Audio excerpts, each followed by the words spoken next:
झूठे वतन परस्तों से और सत्ता के मक्कारों से, झूठे वतन परस्तों से और सत्ता के मक्कारों से, पूंजीपतियों के दलाल से और चोरों के सरदारों से, संसद के गूंगे खंभों से और बहरी दीवारों से, जाओ ये संदेशा कह दो अंबानी के यारों से, अपना हक हम छीन के लेंगे दिल्ली के दरबारों से, और ये किसान अब नहीं रुकेंगे मोदी जी तुम्हारे इन कटीले तारों से, तुम्हारे इन कटीले तारों से। गांधी जी का देश है, ये अंबेडकर साहब का देश है, यहाँ गोडसे वाले लोगों को भेज करके इसे बदनाम करने की साजिश करते हैं। इससे पहले भी इन लोगों ने ये किया था।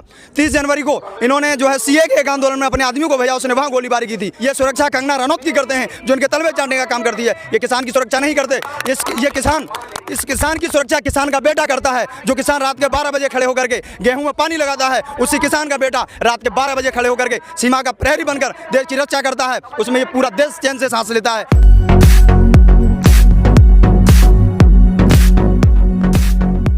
नमस्कार, आपके साथ मैं हूं आकिल रजा। गाजीपुर बॉर्डर पर इस वक्त मैं मौजूद हूं। किसानों का आंदोलन लगातार चल रहा है। लगातार इस आंदोलन को हम कवर कर रहे हैं। आज फिर यहां पर आए हैं, लोगों से बात करेंगे कि अब यह आंदोलन जो है वो किस तरफ जाने वाला है। कहां से आए जी? मेरा नाम वसीम खान है, मैं कासगंज से आया हूं, जिला प्रवक्ता हूं भारतीय किसान यूनियन का। जिस तरह से 26 तारीख के लिए भारतीय जनता पार्टी ने अपने कुछ प्रायोजित गुंडे भेज करके इस आंदोलन को बदनाम करने की कोशिश की, जिससे कि जिन लोगों की सिंपैथी थी किसानों की तरफ, उनकी हमदर्दी दूर हो और इसे आंदोलन को बदनाम किया जाए, और वो उस में पूरे हुए। और 28 तारीख को यहाँ पुलिस प्रशासन आया, उसके साथ साथ भाजपा का एक विधायक 400 गुंडे लेकर यहाँ आ गया इस आंदोलन को यहाँ से उखेड़ने के लिए। जब राकेश टिकैत जी ने देखा कि वो भाजपा जिसे युवाओं ने, किसानों ने ये समझकर वोट दिया था कि किसानों का विकल्प भाजपा है, उसके भाजपा के विधायक हमारे ऊपर लाठी चार्ज करेंगे, उनकी आंख से जो आंसू निकला, उस आंसू से देश का किसान ही नहीं जागा। 74 साल से सोई हुई किसान की गैरत जाग गई। उन्होंने आकर के यहाँ गाजीपुर पर धरना दे दिया और ये कह दिया कि मोदी सरकार होश में आ जाओ, तुम्हारी तो औकात क्या है। जब ब्रिटिश हुकूमत जिसका कभी सूर्यास्त नहीं होता था, इस किसान ने अपने लाठी की दम पर उसको यहाँ से लंदन खदेड़ के भेज दिया। आप होश में आ जाइए। आप जो इस तरह प्रायोजित तरीके से अपने लोगों को भेज करके लाल किले पे तिरंगे की जगह दूसरा झंडा लगवाते हैं, उस दीप सिंह सिद्धू के खिलाफ कोई कार्रवाई न करके आप जो किसान नेता हैं शांतिपूर्ण तरीके से, ये गांधी जी का देश है, ये अंबेडकर साहब का देश है, यहाँ गोडसे वाले लोगों को भेज करके इसे बदनाम करने की साजिश करते हैं। इससे पहले भी इन लोगों ने ये किया था। 30 जनवरी को इन्होंने जो है सीए के एक आंदोलन में अपने आदमियों को भेजा, उसने वहाँ गोलीबारी की थी। इनका ये एजेंडा है कि जो भी कोई भारतीय जनता पार्टी के खिलाफ आवाज़ उठाता है वो देशद्रोही होता है।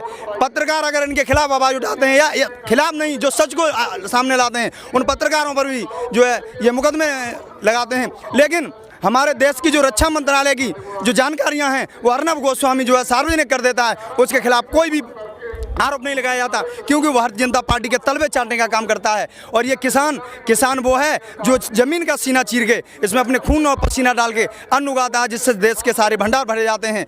लॉकडाउन के समय में, कोविड के टाइम में, जब देश की सारी अर्थव्यवस्थाएं ठप पड़ी हुई थी, तो यही किसान अपने हाथ पसार के इस देश को थाली सजा करके लाया था। उस कोविड में देश का कोई नेता, कोई अभिनेता, कोई भी स्टार बाहर नहीं निकल रहा था। उस वक्त इस किसान ने अपनी बहन बेटियों के साथ उस खेत को काटा और अनाज को मंडी में ले जा करके देश की अर्थव्यवस्था को चलाने का काम किया। आज आप उस किसान को कटीले तारों से बांधना चाहते हैं, तो मैं उनके लिए 4 लाइनें लिख के लाया हूं जो मैंने लिखी हैं कि झूठे वतन परस्तों से और सत्ता के मक्कारों से, झूठे वतन परस्तों से और सत्ता के मक्कारों से, पूंजीपतियों के दलाल से और चोरों के सरदारों से, संसद के गूंगे खंभों से और बहरी दीवारों से, जाओ ये संदेशा कह दो अंबानी के यारों से, अपना हक हम छीन के लेंगे दिल्ली के दरबारों से, और ये किसान अब नहीं रुकेंगे मोदी जी तुम्हारे इन कटीले तारों से, तुम्हारे इन कटीले तारों से। इन तारों का आपने जिक्र किया है, वो तार किस लिए लगाए हैं? क्योंकि आप ही लोगों ने ये कहा था कि सुरक्षा के इंतजाम क्यों नहीं थे जब 26 जनवरी पर वो घटना हुई, तो अब अगर ये सुरक्षा के इंतजाम से आपकी सुरक्षा को लेकर ये तार लगा रहे हैं तो दिक्कत क्या? सुरक्षा का इंतजाम 26 जनवरी वाले दिन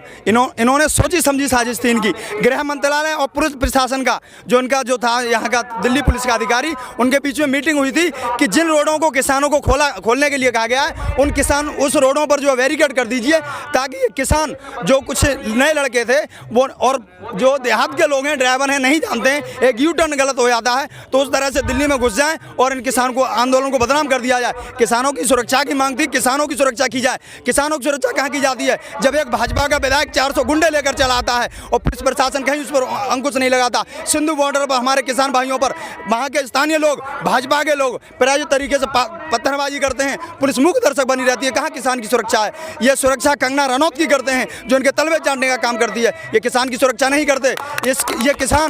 इस किसान की सुरक्षा किसान का बेटा करता है, जो किसान रात के 12 बजे खड़े होकर के गेहूं में पानी लगाता है। उसी किसान का बेटा रात के 12 बजे खड़े होकर के सीमा का प्रहरी बनकर देश की रक्षा करता है। उसमें ये पूरा देश चैन से सांस लेता है। प्रधानमंत्री जी भी उससे सुरक्षित हैं, मैं भी उससे सुरक्षित हूँ। मोदी जी अमित शाह देश की सुरक्षा नहीं करते, इस किसान का बेटा ही देश की सुरक्षा करता है। ठीक है, अभी क्या लगता है आंदोलन किस तरफ जाने वाला है? आंदोलन, अगर सरकार तीनों कृषि कानून जो हैं, जो काले कानून हैं, उनको अगर वापस नहीं लेती है तो ये आंदोलन चलता रहेगा। इसलिए चलता रहेगा कि ये कानून जो हैं, ये सरकार बार बार बताती है किसानों के हित में है, लेकिन ये कानून तीनों किसानों के हित में नहीं है। कॉन्ट्रैक्ट फार्मिंग है। अंबानी अडानी के जो इनके पास करार हुआ था उनके साथ, उस करार को तोड़ना नहीं चाहती भारतीय जनता पार्टी की सरकार, क्योंकि उनसे बहुत बड़ा पैसा ले रखा है और उनके लिए काम कर रही है, ना कि देश के 136 करोड़ जनसंख्या के लिए काम कर रही है। ये सिर्फ 12 या 10% लोगों के लिए काम कर रही है और देश का 90% लोग, ये सिर्फ किसान ही नहीं।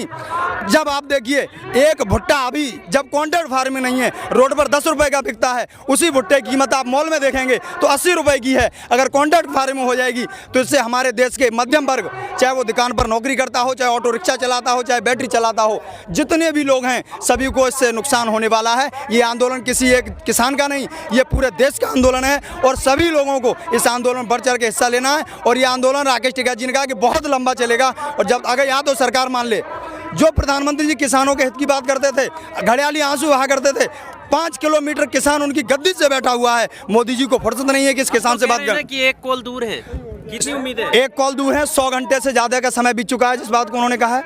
एक कॉल करें तो सही, उनकी हर बात का स्वागत करने के लिए तैयार है। किसान तो उनकी तरफ उम्मीद भरी नजर से देख रहा है, लेकिन आप सिर्फ एक कॉल, वो मजबूरी कॉल है। उन्होंने वो कॉल पहले अंबानी और अडानी को लगाई कि बताइए महाराज हम क्या करें। जब अंबानी और अडानी से उन्होंने मना कर दिया कि नहीं आपको ये कानून वापस नहीं करने हैं, इसलिए वो किसान को कॉल नहीं लगा पा रहे। वो बेबस और मजबूर हैं। वो कहते थे मजबूत प्रधानमंत्री है, हमने एक मजबूर प्रधानमंत्री चुना है और देश आज इस बात का खामियाजा भुगत रहा है। ठीक है, बाबा जी कहाँ से आए आप? आगा जी। बड़ौद से। बड़ौद से? हाँ, मलकपुर गाँव है। लगता है सरकार मानेगी आपकी बात? सरकार को मानना पड़ेगा। वो तो मना कर रहे हैं ना। नहीं मना कर रहे, हम आंदोलन करेंगे। सरकार को मानना पड़ेगा। तीनों काले कानून वापस लेने पड़ेंगे। एसएमपी पे कानून बनाना पड़ेगा। कहाँ चले गए थे 26 जनवरी के बाद? ऐसा लग रहा था आंदोलन खत्म हो गया, आप कहाँ चले गए थे? नहीं, 26 जनवरी पर आंदोलन कहा, यहीं थे सब। यहाँ बहुत कम लोग थे उस टाइम जब राकेश टिकैत जी उस टाइम पे वहाँ से अपने गांव गए थे, कुछ माड़ा मोटा राशन पानी लेकर आए, राशन लेकर आए अपना, फिर वापस आ गए। जिस दिन टिकैत जी पे हमला हुआ उस दिन यहाँ से रात को ही वापस हो लिए थे लोग। रात को ही 12 बजे 11 बजे पता लगा ऐसे स्थिति है, वहाँ गैली वापस हो लिए। अच्छा ये बताइए, बहुत सारे सवाल होते हैं आपको, आप किसान हैं, आपको क्या लगता है क्यों सरकार ये कानून वापस नहीं ले रही है? वजह क्या लगती है आपको? नहीं, सरकार का फायदा है इसमें। अंडानी अंबानी किसानों का फायदा है। सारा जो देश में अंडानी अंबानी है उन्हें देना चाह रही, उनका फायदा करना चाह रही। किसान मरो या ना मरो। गन्ने का पेमेंट है हमारा पिछले साल का 14 महीने होगा, आज तक नहीं आया। 3 महीने का पेमेंट है, 3 महीने का आज बकाया है। अब की आ जाओ